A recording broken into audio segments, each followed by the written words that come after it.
Let's get into this theory, because it's something that I've been working on for about 3 weeks now. I've been struggling with this theory. I've been trying to figure out where the Titans came from, but more importantly, not just the Titans. What we're really talking about here is, where did all of the cosmological forces come from? What does it mean? We have the adventure journal from the brokers that obviously describes something. The question being, what does it describe? What is the Titans? What is the creation of a universe? Do they even know what they're describing? Because they go through a bunch of different things, right? Where they explain that there's one force, there's a bunch of forces, there might be more than one force. So what exactly does all of that mean? So for that, we're gonna pull out a very, very powerful tool, right? Something that I have in my entire life, maybe used twice, and at least for the last decade, I've never used it. So bear with me. But we're going into Paint, because I feel like Paint is the best way for me to show you what I'm talking about. I know it's next level. This is like, this is the kind of technology that most of you are probably looking at and going, what is this? We've never seen it. Don't worry, it's actually quite easy to use, right? I'm told it's quite easy to use. All right, so the brokers tell us that it all started with two forces, right? So that's at least based on what they can tell. It starts with two forces. What are these two forces? So you have one force and you have two forces, right? One and number two, or we can actually label them. Actually, let's do this. Let's say Force A, right, and Force B. Okay, so that's what the brokers tell us. They have Force A and they have Force B. That's what they see at the start of all of this. But then something very interesting happens as they're going through it. And what you need to understand about the broker's journal is that it wasn't after they deciphered all of the information that they wrote the journal. It was actually more a case of them sort of updating the journal as they were deciphering it. So the very first writings that they deciphered, they saw these two powers, power A and power B. But then things sort of started to change, because from what they could tell from Force A, they saw that there's actually three more forces that seem to find its way into this equation. So they have three more forces that join the fray. Where does these three forces come from? Well, a lot of what they saw, and remember, they are deciphering first one runes, first one language, a language that most likely they don't understand, most likely has nothing to do with them. They're trying to decipher it. So they're missing a lot of the parts of the story, but they see three forces finding its way out of this one. But then as they continue, they actually see, wait a second, there's more forces that seem to make its way out of this. And we're actually gonna, I'm trying to think now. I think we'll delete this one. How do I fucking make that bigger? I need to delete this much faster than what the fuck I'm doing right now. Yeah, this is gonna take a fucking while. I need a way to delete this, but let's delete this one for now, right? Because that force is going to come into play later. It's not necessary for our discussions right now. So they see 6 forces making its way into this story at the end of it, right? So they have 6 forces that eventually takes shape in this universe of the language that they're trying to decipher. There's 6 forces. These 6 forces, by the way, is the cosmological forces that we see every single day. It's the ones that we've spoken about at length on the map, right? If you look at the cosmological map, these 6 forces are the 6 forces of the universe, yeah? But they then see something very, very, very interesting, right? So they see that the 6 forces actually create something else. The 6 forces create a 7th force. There's a 7th force. The 7th force, however, seems to be a fractal of the 6. So what does that mean? So here we have what we can arguably call the universe of Force A. This entire thing here is the universe of Force A. It's what Force A became.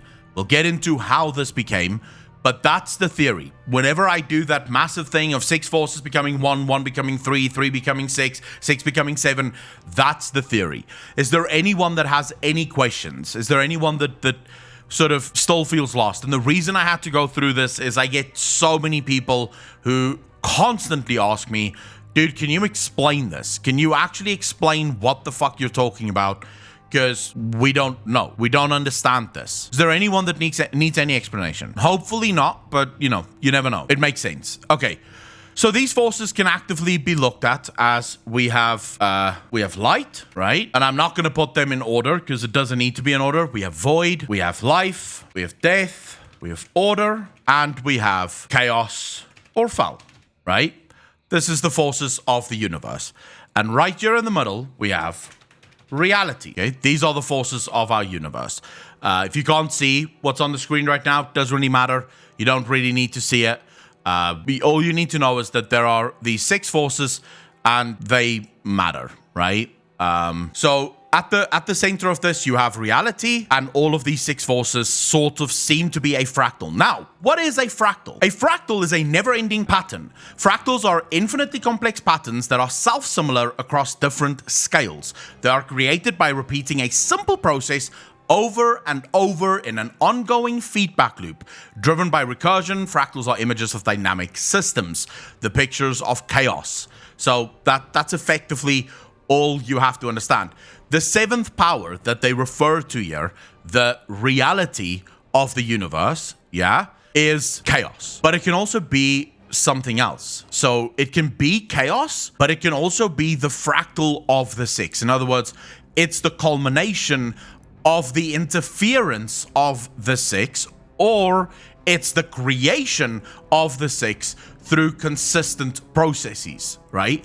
So there's processes that start in the reality realm that we're in, and these processes would ultimately form the 6 cosmological powers that we have. Is everyone with me so far? So there's 2 ways of looking at it. You can look at it from the out in or from the in out. So to reiterate, to make sure that everyone understands, you can say that the 6 cosmological powers, through consistent random processes that is infinite, so it's in an infinite loop, the 6 powers keeps doing their thing, creates the 7th, reality. Or you can say reality keeps doing its thing, and from doing its thing, infinitely looping, creates the 6. So that is, you can either look from outside in or from inside out. I prefer the inside out as a result because I can explain it, and we'll get to that. Now, why is this so weird? Why is this so weird is the biggest question, yeah? Why do they have it this way? Why is the universe, according to the brokers, set up this way? Why are they struggling so hard to explain it? Well, that brings us to number 2. Massive shout out to Lenovo for sponsoring this video. Of course, they're sponsoring it with their Legion gaming laptops. Now, I'm not going to talk about the laptops today. People should know the Legion gaming laptops are completely off the rails to take your gaming to the next level. Instead, what I want to talk about is the Legion gaming community. This is a brand new community by Legion set up to allow gamers to connect with other gamers, whether it be to share your opinions on specific video games, or maybe just to meet up with friends and find new people to play video games with. Gaming is all about community, so the Legion gaming community is where I want to be. More gaming, more better. You all know that's my belief in this world. Why wouldn't you want to play games with like-minded people? The Legion gaming community can join that by hitting the link in the description down below. And of course, I made my very first post on the Legion gaming community. It is called Saving World of Warcraft, and in the post I go through new player experience, things that Blizzard can change in order to make the game relevant in the year 2021 with all of the lore that we have for almost 2 decades now, over 2 decades if you include Warcraft 1 and 2 and 3 in that mix. But I go through new player experience, class design, add-ons and instances, just a couple of things that I think Blizzard could definitely look at to make the game friendlier for players existing and new. Now, if you live in South Africa and you comment on this post, you will stand a chance to win a brand new Legion gaming laptop. If you're in the rest of the world and you're thinking, wait a second, why don't I get to win anything? Well, join the Legion gaming community and keep an eye out for any and all posts that give shit away. Legion loves giving stuff away, so you'll always see something that is just trying to give stuff away for free. So keep an eye out on the Legion gaming community. I know I am hyped to be part of this. Thank you so much, Lenovo and Legion, for sponsoring this video. Let's jump into it. Well, that brings us to number 2, language. You see, there's something very interesting when it comes to the first ones.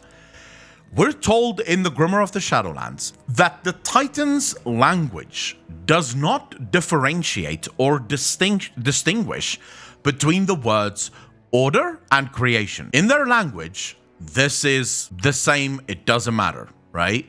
They don't have separate words for this. So, what does this mean for basically all theories coming out of the first ones? Well, we could extrapolate and say, what is language? We have to start with language. Now, there's a common theory among psychologists that suggests that the more advanced a species is, the more advanced their language would be, yeah? So the advancement of language is what creates advanced races, or the advanced race creates an advanced language. It's almost impossible to, like, it's sort of the chicken and egg theory, right? What comes first? No one really fucking knows, yeah? But it seems like, for example, German is a very good example of an extremely advanced language with an extremely advanced culture backing it. What came first? Was it the Germans that were just very advanced? FBI, open up! Oh, for fuck's sake, hold on. Yeah, I can Alright, sorry about that, guys. It's the chicken and egg theory, right? What came first? But the Germans, to explain how advanced their language is, came up with words like Schadenfreude, which it's not really something that you need a word for, right? Because all it really does is it describes an emotional feeling. It describes a feeling that you get, right? A sort of pleasure derived from someone else's downfall. And the German language wanted a word for that feeling, right? So based on what we know about the common conceptions of language, now, of course, this is very basic stuff. I'm not diving into like deep psychological things.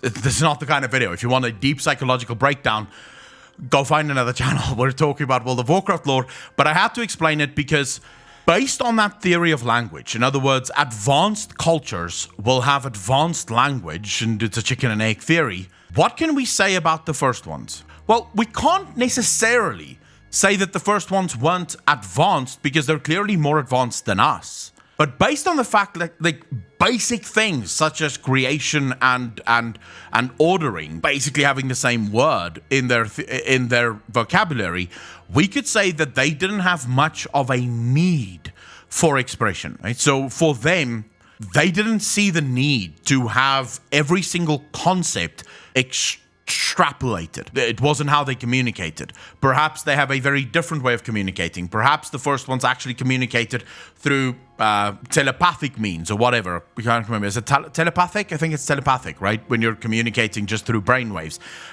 Maybe that's how they communicated. So the need for a spoken or a written language wasn't something that they had. And so their children, the Titans, because I realize what many of you are going to say, but Akalon, that's what they said about the Titans. The Titans didn't have a different word for creation and ordering.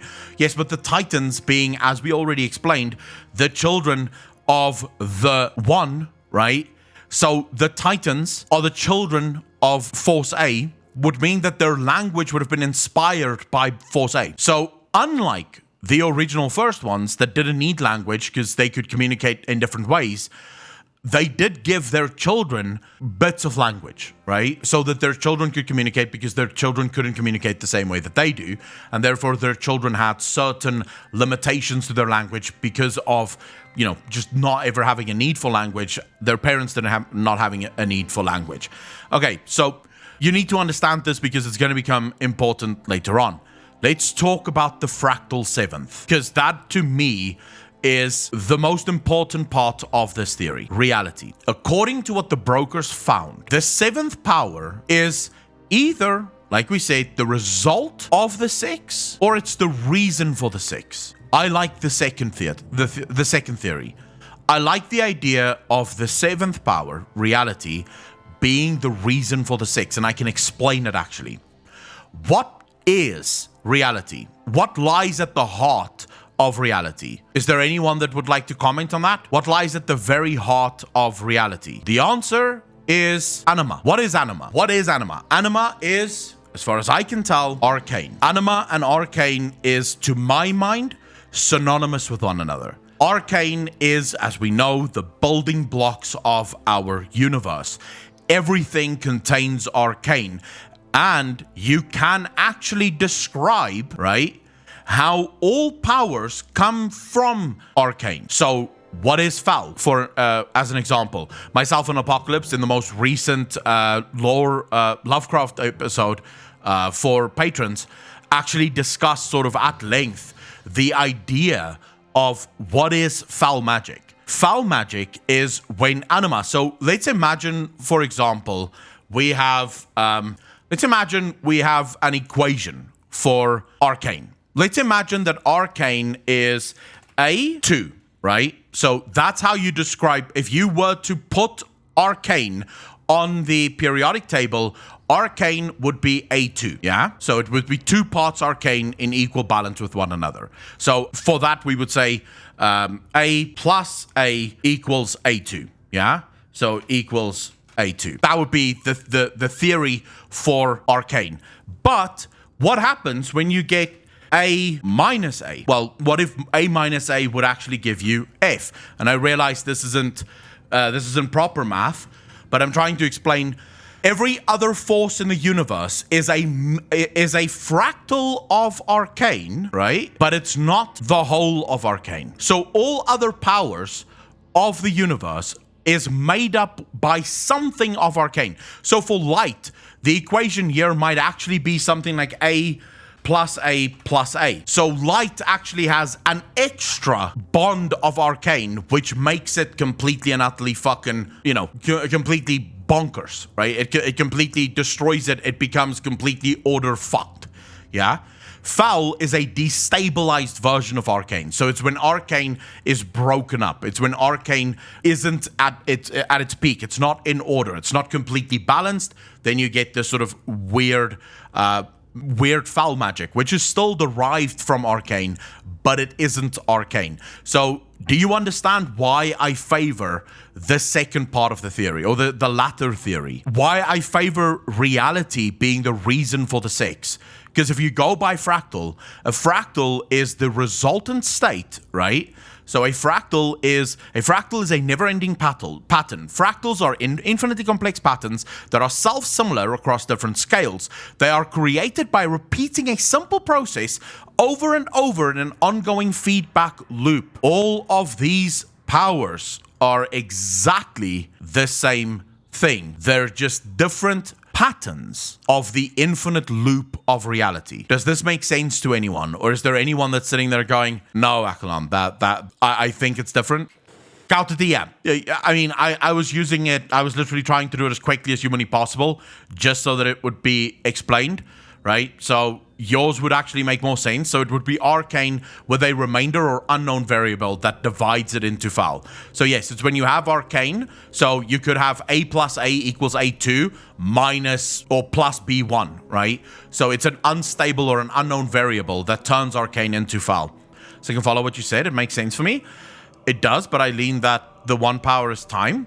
The 1 power can't be time, because time is not actually a construct of the universe. Time is a construct of order. So out of the never-ending patterns of reality, at some point, reality created a pattern of time, and it was the pattern of order. So to blow this theory up even more, you have the universe that is A, right? Or the power that is A, that basically split itself into 6 different powers by becoming a singular power that just continuously repeats the same loops over and over and over again. It is infinite. It can never stop. The void tells us. Does the light tell you about the never-ending war? Does it tell you about those that came before you? You see, because this is an infinite loop. It's a loop that can never actually stop.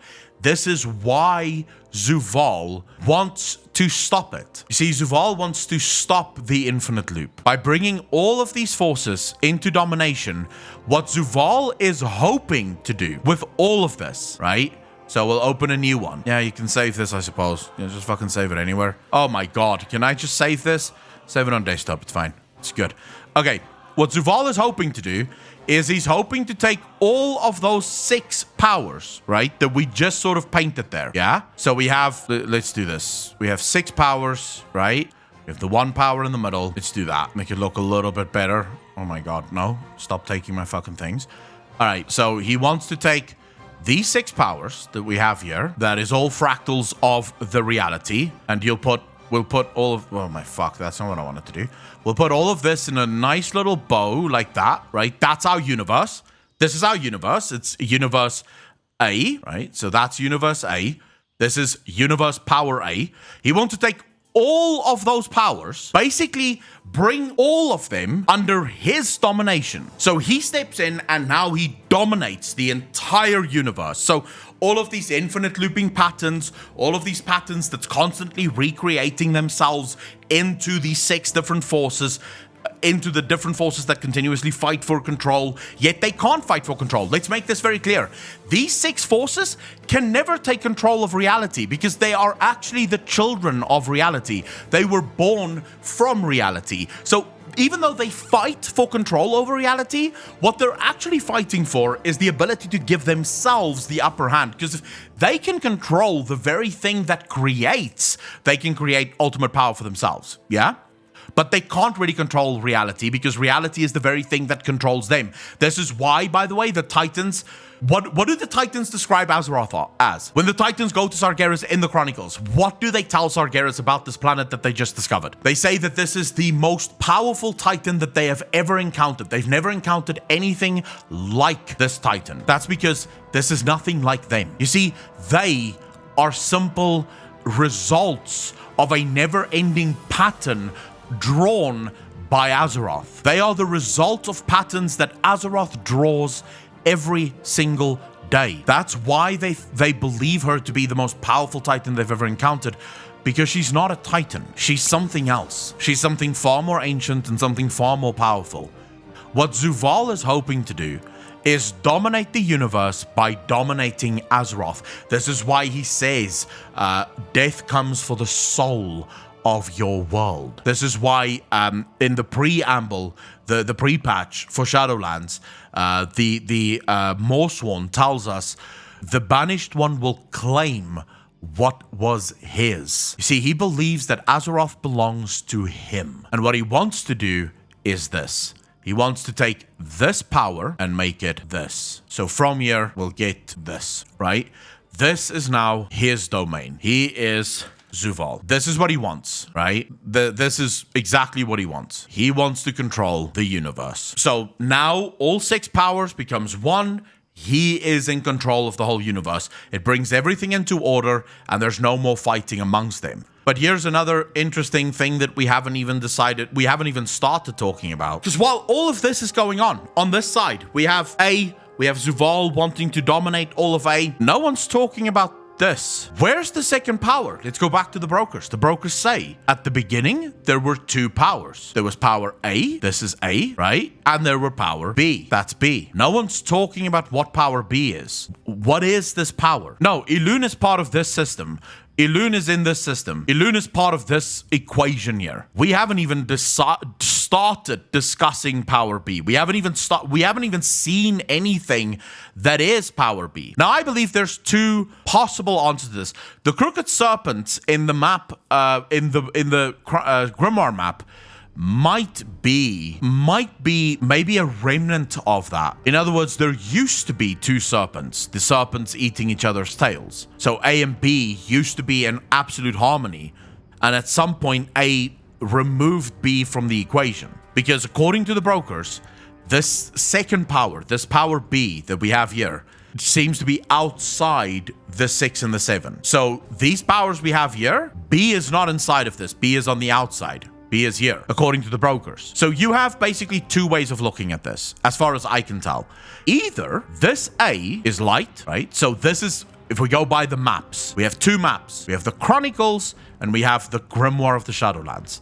If we go by the Chronicles, then this is A. A is light, right? Then that would make B void. Because according to the Chronicles, light and void is the two major powers in the universe, and they were the first. According to the Chronicles, there was first an ocean of light. If you have an ocean of light, what would exist outside of that light? So if you imagine that this is the ocean of light, yeah? So imagine this is the ocean of light that the Chronicle speaks about. What lies on the outside of this? What lies here? This is light, right? This is the ocean of light. On the outside of an ocean of light would lie darkness, right? So everything that isn't inside the ocean of light would be darkness. It would be the thing on the outside. So according to the Chronicles, light and void was the first two powers of the universe. But the Chronicles isn't the only information we have, right? Because we also have the Grimoire of the Shadowlands. The Grimoire of the Shadowlands says, no. Life and death is actually the first two powers in the universe. According to them, these are the main powers of the universe. I lean towards this theory. Why do I lean towards this theory? Can anyone take a guess why I lean towards this theory as being the correct one? No, it's not because it's new and shiny. There is an actual reason why I believe in this theory. So... his people.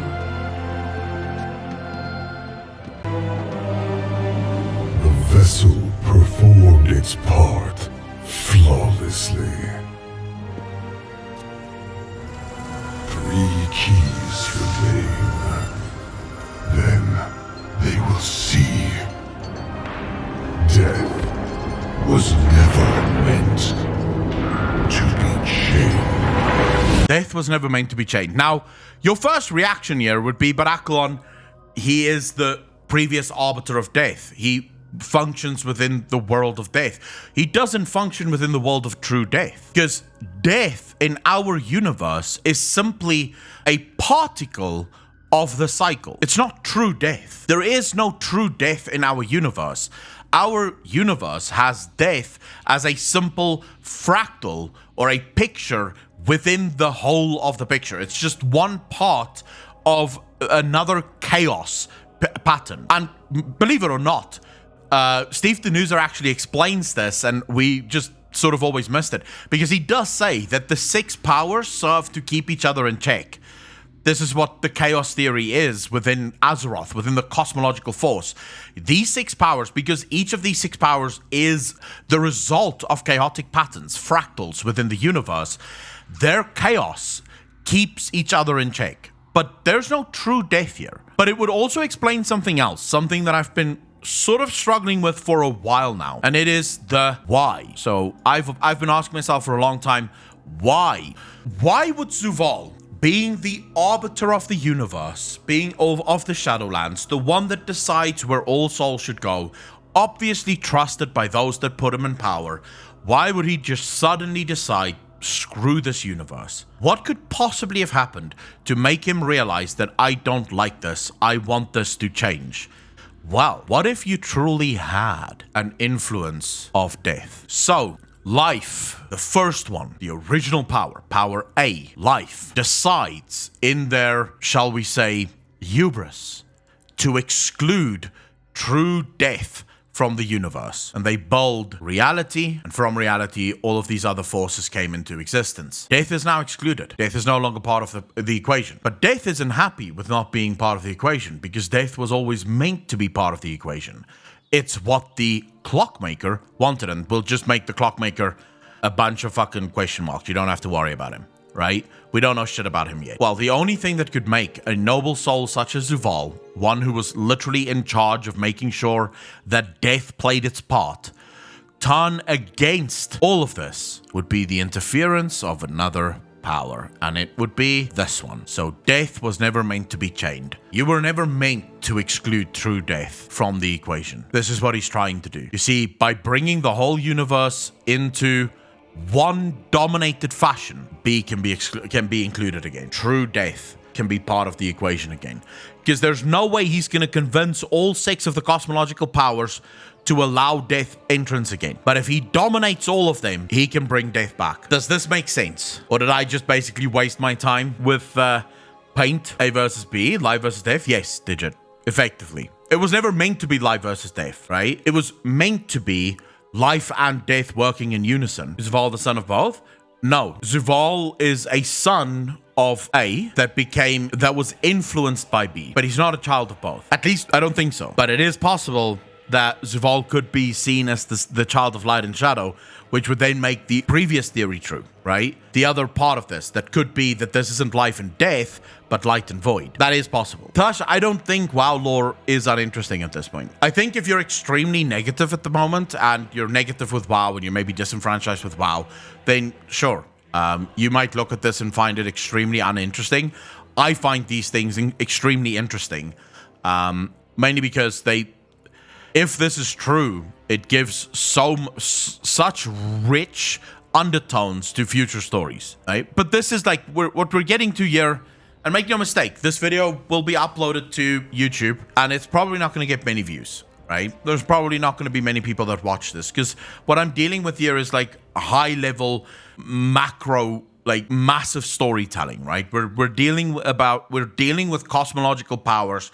We're dealing outside, yeah? So yeah. To me, things like this is very interesting. I hope that the rest of you found this interesting.